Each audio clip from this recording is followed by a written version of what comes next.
आप लोगों ने अक्सर ये बात सुनी होगी कि भगवान के नाम में बहुत शक्ति होती है।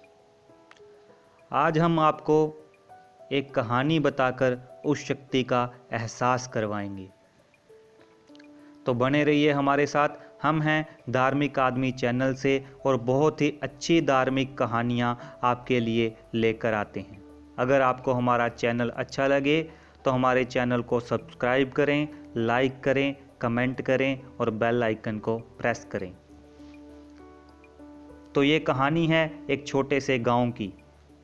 एक छोटे से गांव में एक फैक्ट्री थी, आइस बनाने का कारखाना, बर्फ बनाने का कारखाना था। और एक भले पुरुष बनारसी दास जी उस फैक्ट्री में कार्य करते थे। बनारसी दास जी भगवान का बहुत नाम लेते थे। वो उस फैक्ट्री में जाते और अपने परिवार का पालन पोषण करते थे।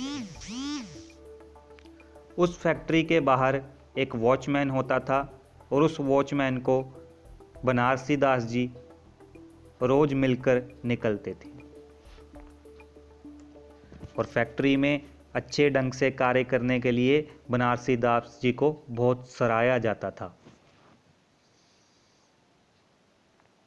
एक दिन की बात है, फैक्ट्री में कार्य चल रहा था, लेकिन जब फैक्ट्री बंद होने का समय आया तो बनारसी दास जी अपने कार्य में बिजी थे।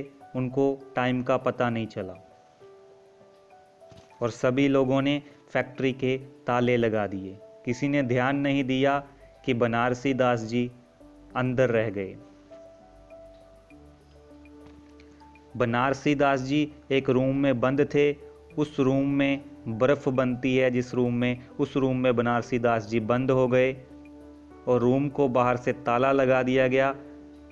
बनारसी दास जी को पहले तो पता नहीं चला कि ताले लगाए गए, लेकिन जब बाद में उन्हें एहसास हुआ कि रूम को ताला लगा दिया गया और मैं अंदर रह गया, तो बनारसी दास जी ने बहुत खटखटाया दरवाजे को, लेकिन किसी ने बनारसी दास की आवाज़ नहीं सुनी।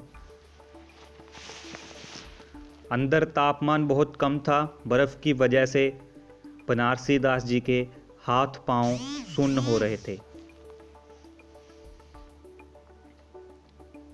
सभी लोगों ने दरवाजे को ताला लगाकर बाहर जाने लगे। बनारसी दास जी ने बहुत जोर लगाकर खटखटाया, लेकिन बाहर से कोई आवाज़ नहीं आई। बनारसी दास जी देख रहे थे, उनका शरीर बर्फ़ की वजह से सुन्न हो रहा था। तापमान इतना कम था कि बनारसी दास जी को सांस लेने में भी तकलीफ़ हो रही थी। जब किसी ने भी दरवाजे को नहीं खोला तो बनारसी दास जी ने सोचा कि शायद ये मेरा अंतिम दिन है। तो बनारसी दास जी भगवान को याद करने लगे कि तभी वॉचमैन आता है और दरवाज़ा खोल देता है। जब वो बनारसी दास जी को इस हालत में देखता है तो वो बनारसी दास जी को वहाँ से निकालता है, उनके ऊपर कंबल देता है और उन्हें हीट के सामने बिठा देता है ताकि उनकी बॉडी का टेम्परेचर है वो नॉर्मल हो सके। बनारसी दास जी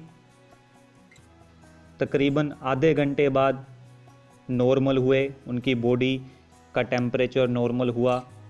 तब उन्हें अच्छे से सांस आने लगी। बनारसी दास जी को जैसे एक बार दोबारा से जीवन मिल गया हो।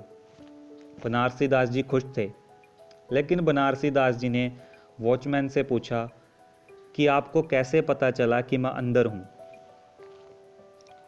तो वॉचमैन ने जो बात बताई उससे बनारसी दास जी के आंसू आ गए।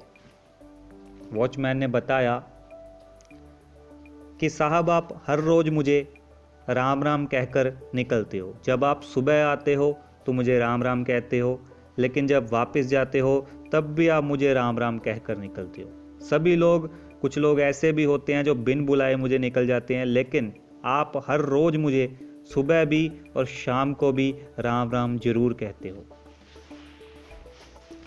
तो आज सुबह आप आए, आपने सुबह तो मुझे राम राम कहा, लेकिन शाम को मैं इंतज़ार कर रहा था कि कब आप आओ और मुझे राम राम कहो, लेकिन आप नहीं आए। तो सभी लोग चले गए तो मुझे लगा कि आप अंदर रह गए, इसलिए मैं आपको ढूंढता रहा। और जब देखा मैंने बर्फ़ वाला कमरा बंद पड़ा है तो मैंने सोचा कि कहीं आप इसमें ना रह गए हो। तो मैंने उस कमरे को खोला और जब देखा तो आप उस हालत में थे। तो बनारसी दास जी फूंड फूंड कर रोने लगे। बनारसी दास जी को एहसास हुआ आज भगवान के नाम का, क्योंकि उनकी एक राम राम ने आज उनके जीवन को बचा लिया। अगर वो वॉचमैन को नहीं बुलाते होते तो आज वॉचमैन भी सभी लोगों की तरह निकल जाता, लेकिन वॉचमैन ने याद रखा कि बनारसी दास जी रोज मुझे राम राम बुलाते हैं, तो आज भी वो यहीं पर होंगे। इसलिए वॉचमैन ने बनारसी दास जी को ढूंढ निकाला और उनके प्राणों को बचा लिया। तो फ्रेंड्स, ये होती है भगवान के नाम की शक्ति। भगवान के नाम से तो पत्थर भी पानी में तर जाते हैं। किसी ने कहा है कलयुग में राम से बड़ा राम का नाम। तो आप भी नाम जप करते रहें, राम राम, राधे राधे। जिस भगवान में भी आपकी निष्ठा है उनका नाम जप जरूर करते रहें। तो हम हैं धार्मिक आदमी चैनल से। अगर आपको हमारी स्टोरी अच्छी लगी तो हमारे चैनल को सब्सक्राइब करें, लाइक करें और बेल आइकन को दबाएं, ताकि जो भी नई स्टोरी आती है वो सबसे पहले पहुंचे आपके पास। तो नेक्स्ट मिलेंगे एक नई धार्मिक कहानी के साथ। तब तक के लिए जय श्री राम।